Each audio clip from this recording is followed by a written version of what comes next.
శరీరం పైన ఏ అనుభూతులు కలుగుతుంటాయో, వాటన్నిటిని సంవేదనలని అర్థం చేసుకోవాలి. వాటంతట అవే ఏవి తెలుస్తాయో, అవి సంవేదనలు.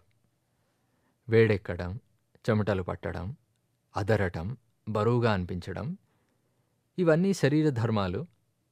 చల్లగా అవటం, వేడెక్కటం శరీరపు ధర్మం. ఇది శరీర స్వభావం, ఇది శరీర ప్రకృతి. అలా వాటంతటవే మనకు తెలిసే వాటిని అలా తటస్థ భావంతో, అంటే ఏమీ చేయకుండా ఊరికే అలా తెలుసుకుంటూ ఉండాలి. సంవేదన ఇలా ఉన్నదా, అలా ఉన్నదా, ఎలా ఉన్నదని ముఖ్యం కాదు. సంవేదన కలిగినప్పుడు నా పాత అలవాటు ప్రకారం వాటిని నేను భోక్తాభావంతో భోగిస్తున్నానా? అంటే సంవేదన సుఖంగా ఉంటే దాన్ని ఆస్వాదించి, దుఃఖంగా ఉంటే బాధపడుతున్నానా?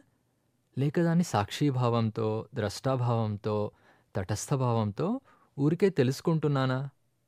ఇది చాలా ముఖ్యం. భోక్తాభావం వీడాలి. మన అంతర్మనసుకు ఎప్పుడూ భోక్తాభావంతోనే ఉండే అలవాటయింది.